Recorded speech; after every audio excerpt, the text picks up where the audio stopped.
Okay, today we'll be starting section 5.3, and then after we're done with 5.3, we'll be done with chapter 5, and we'll wrap it up with a test. Okay?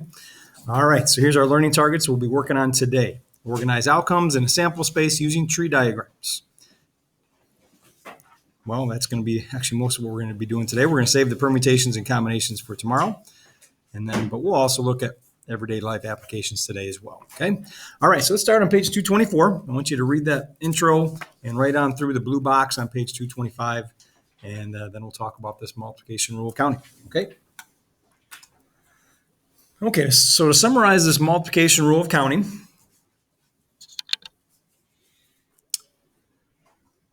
this is what I wrote down. To get the total sample space, you multiply the possibilities of each event. Okay, to get the total sample space, you multiply the possibilities of each event. Okay, so go ahead and write that down, then read example 9, then I'll explain. All right, so you take your number of options and you multiply them. So here might be a good way to organize it here, especially for the first time you do it. For psychology, there was 2 offerings. For anatomy and physiology, there was also 2 sections. And then for Spanish 2, there was 3. So as long as you assume there's no conflicts in the schedules, so it's assuming that, all we got to do is multiply those. So 2 times the 2 times the 3 gives me 12 different schedules for the answer. This can be done for a variety of different scenarios. Let's just say you've got 5 pairs of pants and you've got 3 pairs of shoes, and that all match, and you're trying to figure out what to wear. And you've got 4 shirts. Okay, so how many outfits can you create? You simply multiply these. Okay, so what's that? 60. So the 60 different outfits you could create under that scenario. So you take your number of choices for each event and you simply multiply. Okay. Tree diagram kind of helps you get this set up too and see the sample space, especially if it gets a little complicated. It helps you see every outcome. All right. So go ahead and read this explanation of a tree diagram, and then let's get to example 10 and take a look at it. Okay, so this relates to that last college class schedule thing that we were just looking at. So you kind of start off with the tree diagram, and then you just start branching away. Choose a section to start with. They chose psychology to start with. All right, so one way you could choose a schedule, we call these sections, section 1, 1, and 1, right? That's one outcome, 1, 1, and 1. Or we could have section 1, and section 2 for Spanish 2. So 1, 1, 2. And you can get your sample space by following these threads, if that makes sense, right? Or it could be 1 and then 2, 1. 1, 2, 2. So you just follow these threads for all of these different outcomes, and we can see we have 12 there, okay, as we expected. All right, so let's try this. Example 10. Well, guided exercise 10, I should say. Okay, go ahead and pause at home and just read this setting, and then we'll go through it together. All right, so basically giving us directions for creating this tree diagram. So here we go. So we have Luis, tennis match. Okay, so to begin, he's either going to win or lose, right? So just use capital W for win. And let's use capital L for losing. Those are the 2 outcomes. So we'll just label this up above 2 to kind of keep track of what's going on. So that's his first match. Okay, and it says regardless of what happens after the first match, he's going to play a second match and can again win or lose. Okay, so from this, if he won, once again, he could still win or lose. And if he lost, he could still win or lose. Okay, so that was the kind of second match scenario, right? Okay. Now after that, he's going to play one more match. So he could win and win, but then he could still win or lose, of course. You could win then lose, but once again, you kind of get the idea, right? You might have to kind of narrow these branches down, make them a little bit skinnier so you can fit them all in here. Same thing here. Kind of need a lot of space for these, don't you? Now I'm squeezing mine in here best I can. And that was the third match, right? So third match.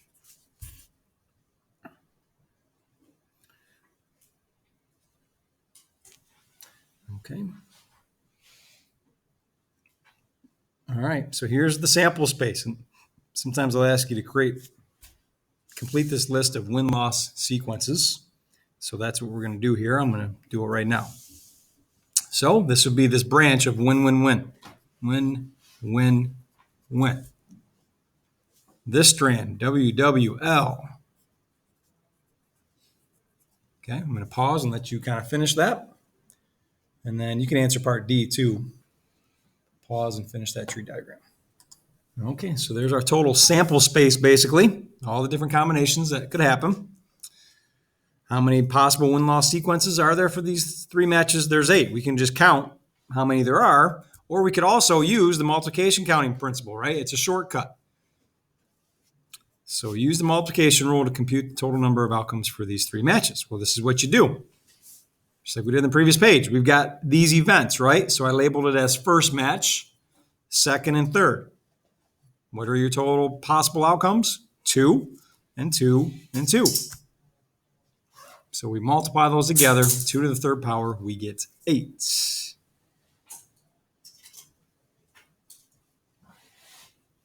Okay, they can also help us organize probability problems, which we're going to do next. So go ahead and read this paragraph. When you're done reading that paragraph, turn the page and I'll walk you through the probability application of this. Okay, this is kind of a big problem. It takes a while to do, 4 or 5 minutes, but I'd like you to perform one of these on your test.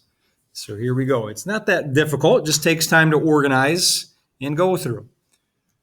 So we've got a bucket or an urn. Let's go ahead and give ourselves a little visual on this situation, where we have 3 reds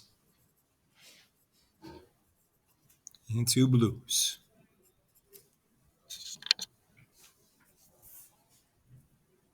Okay, we're instructed to draw one out, note its color, right, record its color, and set it aside. So we're not putting it back in, so the odds will change. These are dependent events.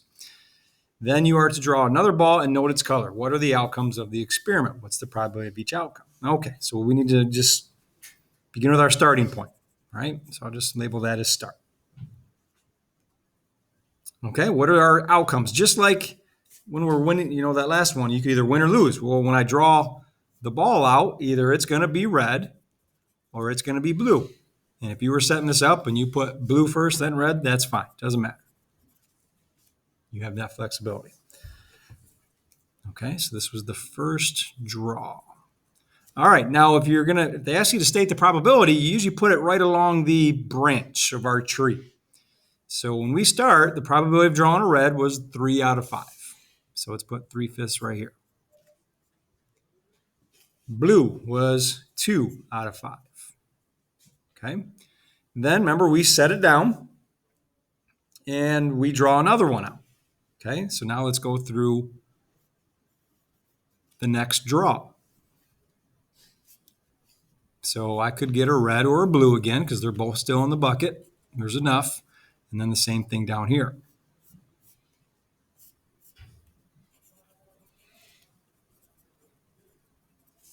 Okay, now these are dependent though, so you got to think about it. If I go along this strand, it means a red on the first draw and then a red again on the second draw. So what's the probability of that if I set the red out? Well, 1 red is gone. So now it's 2 out of 4, right? Or 1/2. You might want to keep the denominator 4 just so that you kind of see things reduce, go down. But if you roll 1/2 there, that's fine. Okay, but I'm going to keep it 2 out of 4. All right, well, what about the first draw was a red, what's the probability of now it being a blue? It's the same, right? 2 out of 4. So I got 2 4s here as well. Okay. All right, let's go down to the scenario. What if the first draw was a blue? Okay, so I kind of lightly put that scratch through because now it's a different scenario, right? We pretend now that this is out, and I still have 4 left, but 3 are red, 1 is blue. So what's the probability of being a red? 3 out of 4. What about blue? 1 out of 4. Okay. So those are my probabilities. Okay, they asked us to find the probabilities of all these. So we're just using our skills from the last section. So here's what's going on. This is the probability of getting a red given the first one was red. Probability of getting a red given the first one was red. And this is the multiplication counting principle, right? You multiply these events when they're in when they happen in succession. So just follow the strand. All you got to do is go back now, 3/5 times 2 4s. It's all set up for us. Or if you prefer 1/2, I'm going to use 1/2 now just so it's reduced. Okay? So I get 3/10 or 0.3 in decimal form. There's the probability. Okay, see what's happening here? I'll get the next one set up, and then I want you guys to use your own brain and figure this out. Probability of getting a red. I'm sorry, I should go backwards. Probability of getting a blue given the first one was red. So I should say blue first given the first one was red. Okay, so figure out that probability, then keep going. Finish this strand, finish this strand. All right. Okay, here's all the probabilities that we should get. If you just follow the strands, these should add up to 1, right? These are all the possible outcomes, right? 2 blues, 1 blue, 1 red. So it should make sense. If for some reason your numbers aren't adding up to 1, you did something wrong somewhere, right? Okay, last thing I want to do is go over this, what's called factorial notation. And that leads us right into permutations and combinations tomorrow. But let's take a look at this scenario right here in the bottom of page 228. Okay, pause the video, read this, then I'll explain how to solve it on the next page. Okay, so 8 people. How many different ways can we arrange? Maybe if it really matters, probably doesn't matter, of course, but just assume it matters for a moment. So you got your first seat. How many people can sit their butt in that seat? 8 people can. But once that person sits down, you know, we're down to 7 now, right? So now I've got 7 people that I could put in the second seat. And then this continues. This is the multiplication counting principle that we already went over. All right, but there's kind of a shortcut to this because multiplying this out, 8 times 7, all the way down to 1 takes a while. And there's the answer. 40,000 different ways we could position people in these 8 seats, which seems very high. It is just the way it works out. Okay, but we have a notation for this. It's called factorial, especially if it's like 16 seats. You don't want to keep punching all this in. So thankfully, we have factorial notation in our calculators. All right, they used an exclamation point. Doesn't mean to scream the number really loud. All right, it's not a loud 8. That means 8 down to 1. Let me show you where you can find that in your calculator. It's under the probability feature. So I want to hit the math button along the left-hand side, and then I go to PRB, probability, and you see it right there. I actually got to punch in the number first, so I made that mistake. So I got to go back to the clear screen. I hit the 8s, and then hit math, probability, and then I get that factorial notation. Okay, and there's the 40,320. All right, and that'll lead us right into another concept tomorrow.